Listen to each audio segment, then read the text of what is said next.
Good morning, everybody, and welcome to the Tomorrow program here on NBC. For the next hour, you and I are going to have the privilege of talking with truly one of the most controversial and I suspect the most misunderstood women of our time.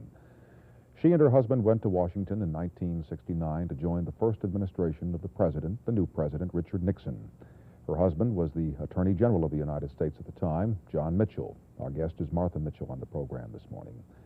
Things have changed since those first days in 1969. The days in Washington, the times that Mrs. Mitchell and her husband spent together, have now turned bittersweet, if not sour on some occasions.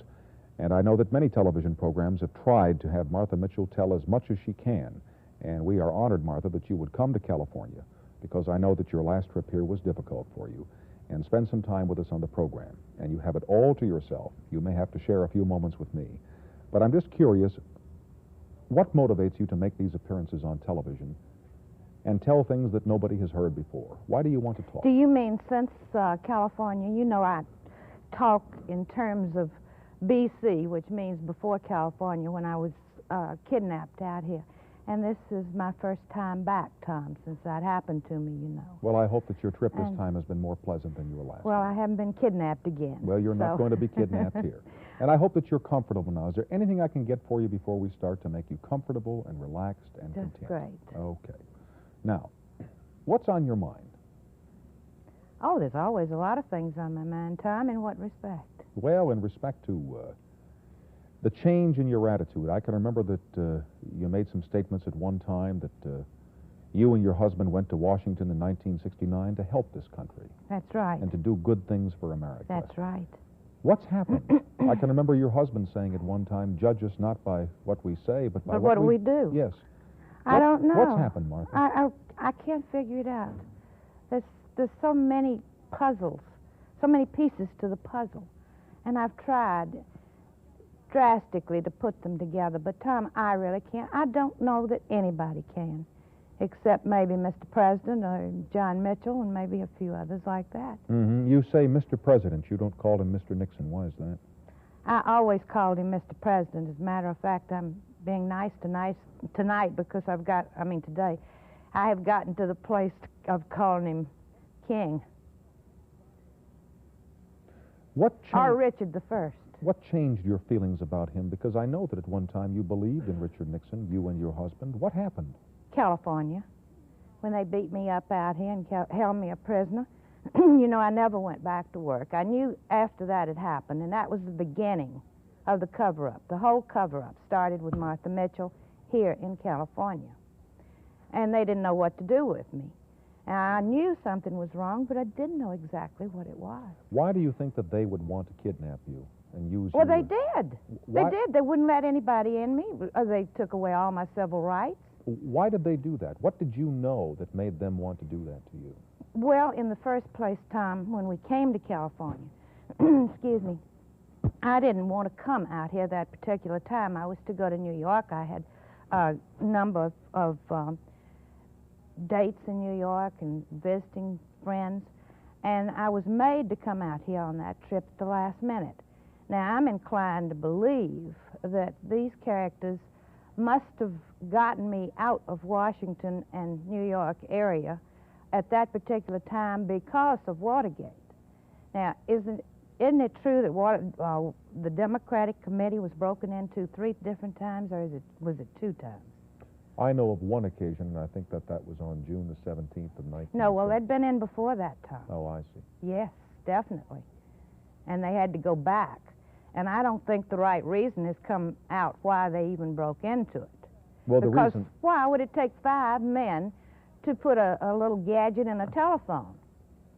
What was the reason? Well, I've been led to believe by the various accounts that the reason that they broke in there was to take a look at the files of the Democratic National Committee. If there's some other reason that you know about that I don't know I don't know. I've been trying to figure it out along with you. Mm-hmm. Why have you made this a crusade? I mean, you were a woman of position. You were the wife of a very important member of the cabinet of the national administration. Why did you get yourself into this position of being almost a loner, almost a rebel? What's your cause? What's your purpose? Well, I just don't sit around and do nothing, I guess. I'm a doer. I'm always up to something. Maybe it's good, maybe it's bad, but I'm always up to something. And most women aren't like that, especially when they get into Washington and into that type of life. Then they become withdrawn. I never became withdrawn, Tom, as everybody knows. Mm-hmm. That's a laugh, isn't it? Well, you have the ability of being able to shoot off your mouth, which I think is a fine ability. Do I think, really? well, Because I tell the truth, Tom. Well, I Is think, that shooting off your mouth? Really, answer me. yes, I think that's shooting off your I mouth. read in the paper today where our poor vice president is suffering tremendously because he is another person like I am and speaks the truth all the time. Now, the White House is mad at him. The newspapers are on him. And the poor man's having a rough time. And as one columnist said today, Mr. Ford's learned. Now, is this democracy where we put people in prominent places in government and they're not allowed to speak their own mind and the truth? Is that democracy? Of course it's not democracy. It's All right. demagoguery. Right, right. So if I have something on my mind, I'm not going out and yell it to anybody unless I believe that it's what should be done, I said. Let You me just, understand what I'm yes, saying, Tom? let me take you back to the California trip and the kidnapping, or the alleged kidnapping. There must have been some reason why whoever held you against your will held you. They must have thought that you knew something that you shouldn't be allowed to Well, say. I tell you what I did. I had only the bodyguard with me, as you know, and a former secretary of mine whom I gave to John Mitchell when he lost his secretary. I'd hired this little gal myself. They were the only ones out here with me besides my daughter. So when I was there with the bodyguard alone and talking to Helen Thomas after I'd begun to put some of these pieces together that we were talking about. Which pieces are those? The pieces of the puzzle. Why did they let me go all this time without knowing about the break-in at Watergate? Why did they leave me out here? Why did they suggest that I stay in California? Okay. You see what I mean? Okay, all right. All right. So I am up calling Helen Thomas about 4 o'clock California time, and this king rushes in and jerks all the telephones out. Well, now, what would you think? I didn't know whether it was McCord that was trying to get on me, because McCord had hired King. I didn't, and then, of course, I've read the paper by now and found out what had happened in Washington. So I didn't know. You say this king rushes in and jerks out all the telephones. Yes. Who I don't know that man. Or that Well, person. King was the bodyguard that was Oh, hired by McCord, you see. As McCord hired all my bodyguards, supposedly bodyguards. But he was there, and he's the one that ran up the steps. I'm upstairs in my bedroom, and he's downstairs, and every room has a different phone. How he knew I was on the phone with Helen Thomas, I don't know. But he did, because he couldn't hear me from downstairs. And he ran upstairs and jerked out the telephone. And it's your feeling, Martha, that the reason you were held against your will was because those people felt you were putting together pieces of the puzzle that they did not want put together. Is that right? I feel that's perhaps all right. right? Fine. Now, we have a telephone here. If you want to call anybody during the course of this program, I want you to feel free to do that, and we'll pay the toll charge. Great. All right, fine. Great. And speaking of toll charge, we have a couple of commercials waiting from our sponsors, and then... Thanks for having the flowers here tonight just to match my dress. Well, I wish that they were real, Mrs. did Mitchell, but say. unfortunately they're not. Last year, I remember you saying that you would have liked to have gone down and testified before the Watergate Committee because you had a story to tell them, and I won't use your exact words, but it was about the same as saying curl their hair. Would that be fair to say that you had a story That's that would... not one of my expressions, but that'll work. All right, it's close enough for Yes. television, isn't it? All right. I don't think you ever had the opportunity to go down there and tell that story, did you? Never. Well, had you had that opportunity, what would you have told them that would have curled their hair? So much of the things you now know. Many, many. It's very difficult, Tom, as I've tried to explain, that I no longer could go down and testify because I have been through this thing emotionally. I don't today know what I've read or what I knew beforehand. And if we'll go back to California for just a minute, when I say go back to California, I mean my experience out here. Just to pin down that trip, when was that trip? That trip was, well, you see, we were here the day before. We left Washington the day before. Happened the following week, you see, that I was held. Late June of '72. Right. All right. Right. Oh, I was going back to this idea. When I was trying to find out from these characters what was going on as far as I was concerned out here in California, who was causing me all of this trouble, it was just impossible to get it through my mind that something like this could happen. And I knew there was something in the back of it. So I started putting pieces together and feeding these two characters all kinds of stories. And the worse I got, the worse they got. So I was really pulling their leg for a long time until I found out they really meant business. Mm-hmm. And I have never yet told the whole story of California, because there were other people involved in the whole deal, and I didn't want to mention names. Since then, one name has come to the front, and that was Kalmbach, and he was also involved in this, whatever we want to call it, that happened to me. Would you call it a kidnapping? Sure, Call it's it a a house kidnapping. arrest? Anybody that holds a person. And Mr. Kalmbach, the president's attorney, was involved in that? Right. How was Mr. Kalmbach involved in that? Well, Mr. Kalmbach was finally the one that got me out and got these characters away from me. Oh, well, then he was a good guy as opposed to... Well, not at first, no, because I think he perhaps had in his mind they were going to put me in an institution here in California. Do you think he wanted you to be put away? I don't think any of them knew exactly. This was the first break of what these men were hiding within them, the Watergate. This was the beginning. Now, let's go back, Tom. What would happen When if... you say these men, do those men include your husband? Yes, yes. You knew that your husband was hiding something? To some extent, yes. Did you and he talk about these things? We didn't talk about anything he didn't want me to know about. Mm-hmm.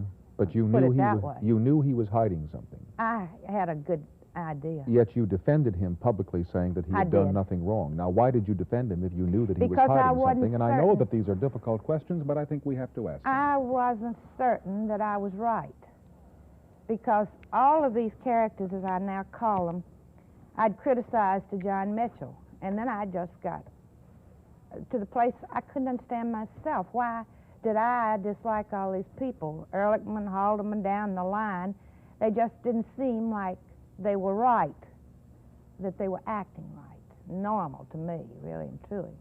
I had the feeling that they were doing something wrong all the time. I used to call it a PR administration, Madison Avenue administration. But I think that's hurting Madison Avenue. Maybe some of your listeners don't know Madison Avenue. Madison Avenue is that street in New York on which there are a number of advertising agencies who Right. control enormous advertising revenues in this country. Right. They sometimes dictate public tastes. Now I call it a psychological administration, because they operate through psychology, I would say, more than anything else. When they were PR, it was a little nicer. Had you been allowed to testify before the Irvin Committee, and I want to come back to that here for just a second, would your testimony have been closer to that given by John Dean or closer to that given, say, by Mr. Haldeman or Mr. Ehrlichman? Again, I go back to what I told you a few minutes ago, Tom. I don't know today what I knew then and what in comparison to what I know today. When you're so greatly and deeply involved, you must remember, I was the third member at CREEP. Magruder, Porter, and myself were the first three people that opened up CREEP. Committee to re-elect the president. Right, right. Did you not know at the time that the committee to re-elect the president was soliciting large contributions from various people Well, around this? finance was entirely separate So that from you... the campaigning. Not only that, but they took Martha Mitchell and stuck her way up on the 11th floor, all by herself. Did you know that the committee to re-elect at that time was engaged in a series of activities, for example, in the Florida campaign involving Donald Segretti, passing out letters about the manhood of various Democratic... Did you know about any of those dirty tricks at the time? No, none of those. I knew some dirty tricks, but I had been led to believe that these things could be expected in political campaigns. Did you want Richard Nixon to be reelected in 1972? I wouldn't have worked like I did if I hadn't. But I must tell you a funny thing. I've never voted for Richard Nixon yet. You have not? Not in 68 or 72. Why not? I wasn't any place I could vote in 72. Why not in 68? 68, I didn't like him. Well, he's going to be shocked to hear that. Or maybe he won't be shocked to hear that. No, he won't either. Oh, no, he won't be shocked. Would you like to see Mr. Nixon impeached by the House of Representatives? I won't. What should be happen to these people that have caused so much trouble. Well, now, when we speak of impeachment, so many people in this country, Tom, don't understand impeachment. Let me rephrase the question. I remember right. that you said about a year ago, I think it was outside of your apartment in New York, that you and your husband went to Washington wanting to do something good for America. Right. I believe, sitting here looking at you, that you still feel that way, that you want to do something good for America. I do. All right. What would be good for America now? What do you want to happen that will be good for this country? That's funny. Someone asked me coming out on the plane the same question. And my answer was, if I were King Richard for a day, I would take Washington and clean it out, every phase of it. Our government needs reshuffling, overhauling. A complete new government should be set up. Our Constitution is no longer acceptable in ways applicable, if I can say the word. We are wasting so much money in Washington. All these departments could be taken and shaped into 2 or 3. What happened to that committee that was looking into overhauling our government? You know which one I'm talking about? Well, there are so many committees yes, doing but so there was many one things. recently that I read about. I recall a presidential commission which was set up some years ago to No, study... this is something later than that. To study ways of amalgamating certain areas of government so there wouldn't be so many different agencies. Is that the one that you're right. referring to? Something like that? Right, something like that. But you see, they have all these committees, and then they never do anything about it. They make recommendations, and that's the end of it. Let me take you back to impeachment. Would that be a good thing for America, do you think? I know more about impeachment now than I did, and I don't think that many Americans know that impeachment doesn't mean anything other than the fact that... The president is brought to trial in the Senate. Right. So you see, this word impeachment to a lot of people is a scary thing.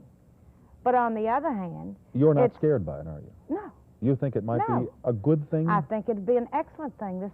To once and for all get it on the public record. Get it on the public eye. Get it out in front of us. All right. Now, may I ask you some questions about John Mitchell after a little commercial? Certainly. Thank you. We will continue with Martha Mitchell after these announcements. Your husband is having some problems right now. Quite a few.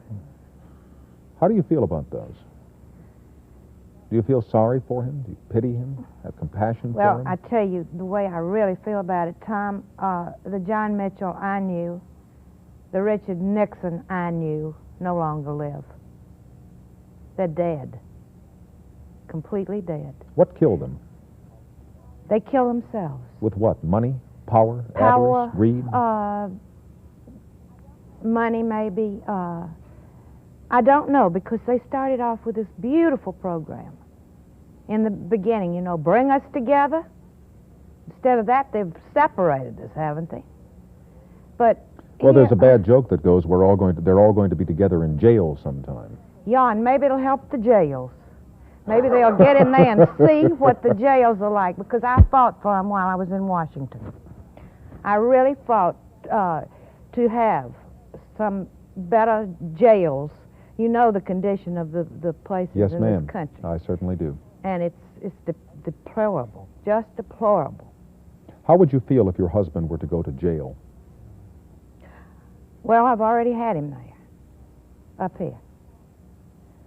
When this thing first happened, I tried to picture, here's this man in jail. What's Martha Mitchell going to do? What do you do? Because I've never known anybody to be indicted in my life, much less get convicted and go to jail. But now, since we're no longer together, as I say, the man is not John Mitchell that I knew. Not anywhere near the man I knew. He's another person. He really started out with all these good intentions. If you were to pick up a newspaper and read, Mitchell sentenced to 20 years, would you weep? Would you cry? Would you laugh? Not anymore, I don't think. I've been through stages with this horrible thing that I'm going through. One stage I cry, the next stage I am mad as I can be at this man, the next stage I feel sorry for him. And I'm more or less in the sorry stage now for all these people who'd never in the world thought they'd get caught and have committed crimes, apparently. There are some people who believe that maybe because you have the facility of being able to speak freely or shoot off your mouth, as I said before, that you drove your husband from you. Do you feel that at all? That is absolutely erroneous. No. The only thing that John Mitchell got mad about, and I think perhaps he got a little back talk from the White House, was when I was the first one, if you recall, said that I thought that Mr. President should resign. Well, John did get mad at that. But that was some time before the conspiracy started on me and he left. At any time during your life with John Mitchell, when he was that other person that you loved and that you respected and believed in, adored. At any time, was there any crevice, any crack in his devotion to Richard Nixon? Did he ever question the president himself to you?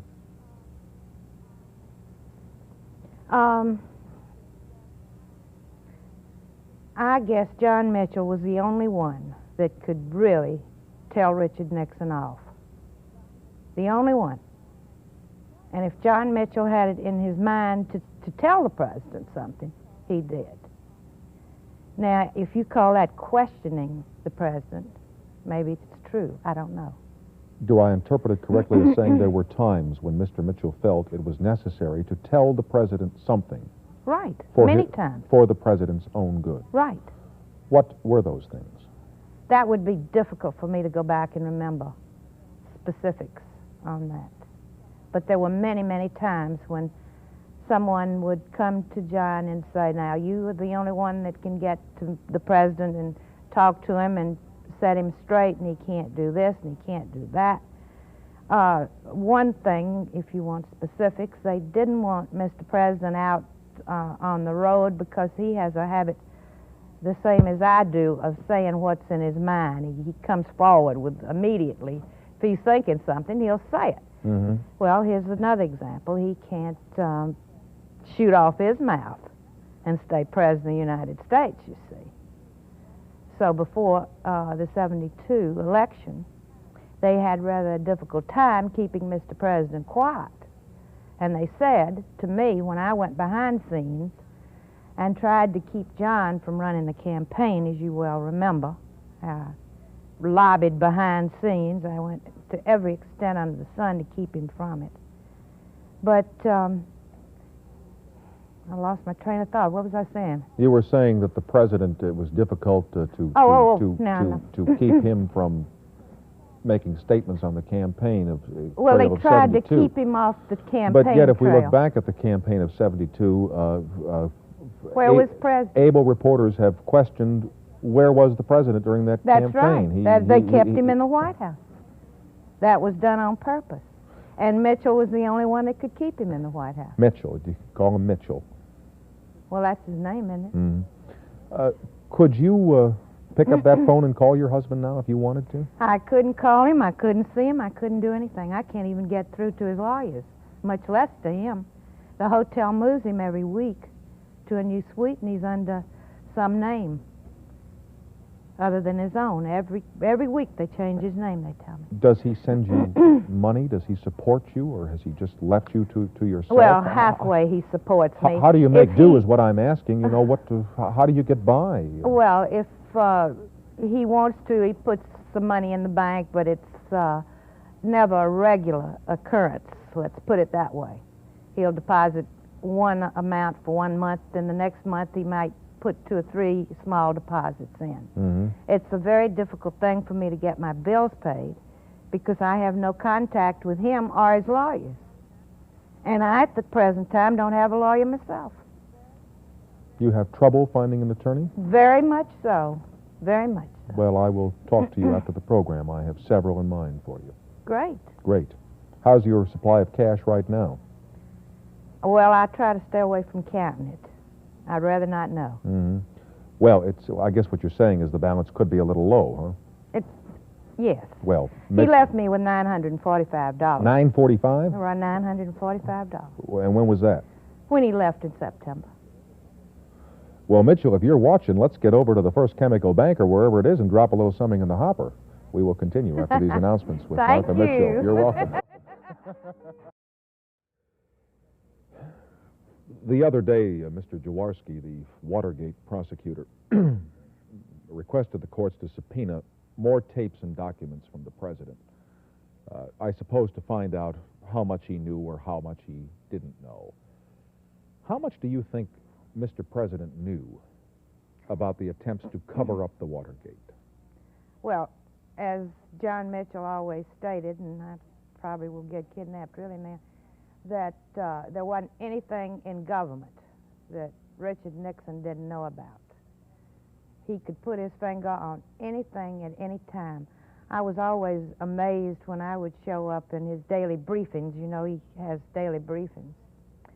And then I would see him, and he'd know just the smallest, minutest thing that I had been doing in Washington, which amazed me. But this was the way of Richard Nixon. He knew everything that was going on. I don't care what it was. I think he even knew when the janitors were fired. He knew everything that was going on, you think? I think. And your husband thought so, too? I'm sure he did. Did he tell you he thought so? Well, let me answer your question by asking you a question. How can you see somebody twice in one day, talk to him on the telephone 3 or 4 times, and if my husband knew, why didn't Richard Nixon know? Could you possibly do that? It'd come out some way. Somehow. Mrs. Mitchell, I couldn't do that. But because of what I do for a living, if I say I don't understand that, I'm going to get an avalanche of letters from people who say I'm anti-Richard Nixon. On the contrary, I am pro the truth. And if you sit here and ask me that question, the only honest answer I can give you is, I don't see how I couldn't know if I had a conversation with a man twice a day to his face and 3 times on a telephone. The answer to your question is, no, I don't see how he could not know. That would be my answer to your question. Well, and then let's look at it another way. Yes. I feel that a president would be terribly remiss if he didn't know what was going on. Here he's got not just 1 or 2 bad apples in the pie. He's got a whole bunch of them. Now, don't you think a president would be horribly remiss not to know what's going on in his immediate family, his top immediate family? Yes. I think this would be worse. Why don't you ask the questions, and I will give the answer. Well, I really feel that is even worse than his knowing about it. Do you think that the White House is bothered by the fact that you are saying these things on this they're horribly bothered. They are? They torment me constantly. How do they do that? I mean, did they follow you to California again this time? Do you fear let me give you, for instance, I went to Mississippi last summer, and while I was down there, I had an interview with a young boy that had just started out in television. You may have read about it. They did replay it up here. You remember? Yes, ma'am. Well, he happened to go downtown for something in this small town in Mississippi, and there's the Secret Service following me around Mississippi. And where'd I find it out? The television station in Mississippi. That's an example of it. Has anybody And followed you the last day or two here in California? I don't know. I have been told that I have been followed. Do you fear for your safety?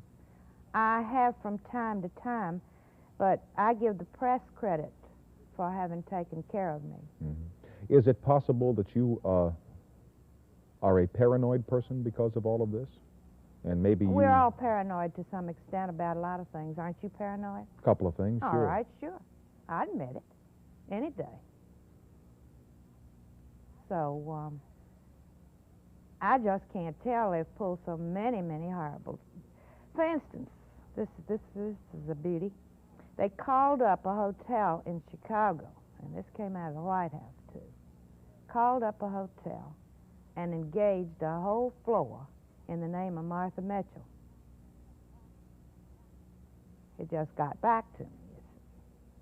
There was a man in the newsroom over in the White House that picked up the phone and called 4 or 5 people and told them Martha Mitchell, this happened just a few weeks ago, Martha Mitchell was crazy, don't pay any attention to what she says. Let me ask you the obvious question. What is obvious? Are you crazy? Yeah. Is there any reason why anybody should believe that Martha Mitchell is not a mentally stable person? Yes, after all of these, you see, I played into these characters' hands when I Martha, came are back. you still in control of yourself, of your mind? Well, I feel I am. Okay, that's good Well, enough how for do me. we know? Maybe I am crazy and don't No, know. I hope that you appreciate why I asked that, because some people will say, well, there's Martha, that wacky dame shooting off her mouth again. Right, And so right. I'm saying, do you feel that you're in control? And Well, I wouldn't be sitting here if I didn't feel that. As a matter of fact, I don't know how I have stayed in control when I have been through what I have been through. I have made the statement many times that I don't think that any woman in this country has survived what I have survived. And I am still, I'm getting better all the time. Now, after California, I was going to tell you that I played into these people's hands. They started putting out all these rumors from the White House about me. when you say these people, is this Haldeman, Ehrlichman, those people, or is Well, they had quite a few, and maybe I better not mention their names, but there was one special one over at the White House that made up all these stories. Well, I think it's time we let it all go, Martha. Well, What the hell, Martha? It's late at night. Let her go. Let her rip, kid. You're doing tomorrow's show, not tonight. Call Helen, tell her, and we'll listen while you tell her. Well, Let's get the names out there. We've got to have the names sooner or later, don't you think? Well, they've all been in trouble. They've all been named. But here I come back from California. I go back to Washington. And I was so humiliated. Here I am working for this cause, for these people that I believe in so strongly, and I come out here to California, and this is the way I'm mistreated by the administration, which I have done so much for. I am humiliated. So I played into their hands beautifully, because when I got back, instead of going out and seeing people, I stayed in the apartment. And all the while, these White House rumors are persisting. Martha Mitchell's crazy. Martha Mitchell's an alcoholic. Martha Mitchell's this. Martha Mitchell's that. And of course, they just kept on, and I stayed in the apartment. And it added to the beautiful little story. Then they start again when I'm in New York. And John Mitchell gets in trouble. They start all these stories over again, you see. So naturally, if they have enough pull to get these stories out like they do, and they have so many correspondents that they can feed this stuff to, then... The rumor has a way of almost becoming the truth. Right. All right. Right, Now, let me line. interrupt us here for a couple of moments, and we'll be right back. All right. Martha and I decided we're not going to call Helen Thompson because... Thomas did. Or Helen Thomas, because we're being seen in Washington, and if Helen wants to hear what Martha's saying, she's watching, and the beauty of this is she doesn't have to answer back. And the same thing happened to me the other night when Helen was on Tonight's Show with Barbara Walters, Barbara surely. Walters. and I couldn't talk back to her. Did you want to? Not particularly. Do you think, lingering in the back of all of this, without making any comments upon your husband's court trial, because that's, as the president says, it's not proper to comment on anything that happens in the courts until it's done with. Any kind of a deal between John Mitchell and Richard Nixon that when this is all over, there's going to be some kind of clemency or pardon issued by the president if he's still in office? I've thought about that a great deal in trying to analyze why John Mitchell's done what he's done, especially to me. And I have hoped, one of the ideas I've had was perhaps John Mitchell was trying to save me by making me hate him. Because it hadn't been but just a few months ago, he was still telling me I was the most wonderful woman on the earth.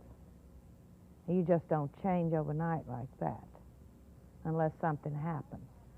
And it's entirely possible that Mitchell is keeping his mouth shut, got away from me. It may even be part of the White House deal with Mitchell that he had to leave me and make me unhappy and make me want to climb a wall. I don't know. You've pretty well spelled out what John Mitchell has done to you. What has John Mitchell done to the United States of America? Well, John Mitchell, as I said when he first started in as Attorney General, I really thought he was going to become the greatest Attorney General this country ever had. I really mean it, because of what he did. And he accomplished a great deal in the areas of crime. Look what he did in the areas of drugs. I could go down the line, and this man really did a great deal. You must be familiar with the drug program that we all carried on in Washington. Their hands were completely tied at BNDD before John Mitchell got down there and let them loose, got a good staff, got them some money, and got these treaties signed. We flew over to Paris to try. How will history judge him, Martha?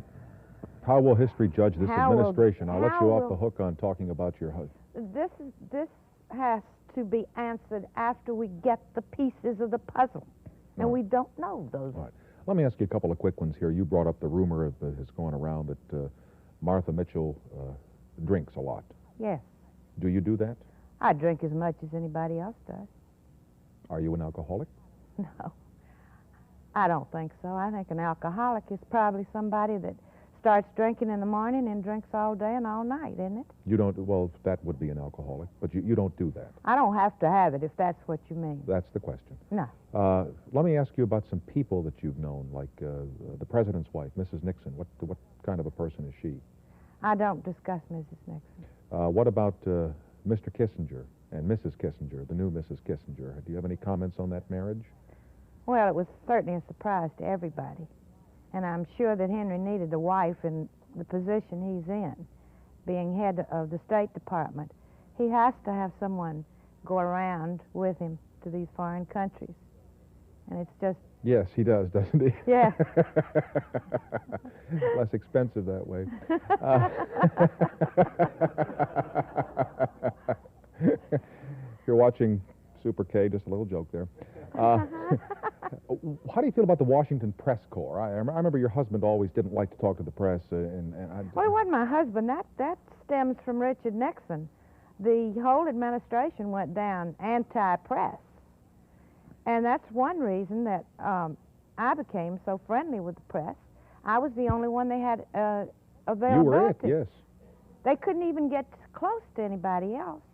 And in a democracy, Tom, I must say that we cannot, excuse me, exist without the press. It takes the press to give us a good government. They are watchdog, and that we need. So, as I said, the administration was completely anti-press when we went down. I was the only one that was available to them, and that's how I got in the position that I was in, with the press. Why don't you talk about the president's wife? Why don't I talk about Mrs. Nixon? Mm-hmm. I just never thought that it was advisable to talk about the First Lady.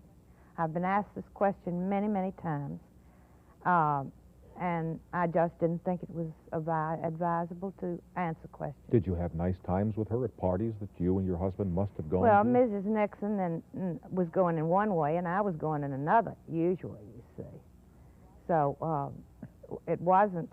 You see, official parties aren't like the parties that you and I know as just ordinary citizens. Oh, they aren't? No. Don't they have a couple of belts at those parties and talk things over? How was she going a different way from the way you were going? Well, she was going to different functions. We very seldom attended the same functions. As a matter of fact, she didn't attend any with the whole time of the first administration. The only time that I know that the President and Mrs. Nixon went out together was to the embassies when there was a foreign dignitary in town. And one time, Mr. Nixon went to dinner at J. Edgar Hoover's before he was getting ready to fire him, to try to warn him and yet keep on the good side of Mr. Hoover. Other than that, the Nixons never went out to any parties. Maybe they should have gone to more. I think it would have been Might advisable. have been helpful. Very advisable. Yes. Get out there and mix with the folks. Right. You used to be a champion of Spiro Agnew. I trust you've turned around on him now. Tom, that's an interesting question. I have my doubts about all of this business that he's gone through with. I think to some extent that the powers that be might have felt that if they could have this happen to Mr. Agnew, it would take pressure off of the powers that be. Now, that's my conclusion. When you say the powers that be, by inference, that is people in the White House, including the president. That's right. That's right. That's the way I feel. Do you? And you must realize this is just one man's opinion. These are one person's opinions. Right. Here. Your opinions, that's all. Do you still think that William Fulbright ought to be crucified? Well, William Fulbright's getting a little up in years, you know, and he's running for the Senate again. But I remember you got mad at him one time publicly. Are you still angry with Mr. Fulbright? well, Mr. Fulbright is a little bit wishy-washy. As I say, he has been more or less a broken man ever since he didn't get the job as Secretary of State, of which he was dying to do, either that or Vice President, which it soured him on government, I think, to a great extent. And I think we should switch around in Washington and get some of these people out that have been there a long time with their prestige because of their length of service. That's my answer. Well, that's a good deal short of crucifixion. We will continue with Martha Mitchell after these announcements. We only have 1 minute and 15 seconds here. Do you have any little funny stories or anything else that you'd like to just say as kind of a little wrap-up to all of this? Or? No, but it doesn't even give me time to make my telephone call. Well, we agreed, I think, that we wouldn't do that because this way Helen won't have to answer back. You can call her when we get off the air. All right. By the way, she is a lovely person. She and is a fine reporter. delightful person. Just delightful. Do you have any fun anymore? Fun? Yes. I do when I get all this mess off my mind. I think if I can just divorce myself from what's happened. I played gin rummy coming out here on the plane for the first time in 2 years. So that takes my mind off of what's going on. Why don't you and me get the hell out of here and go and play some gin rummy and have some fun? That's a wonderful idea. You got Let's do it.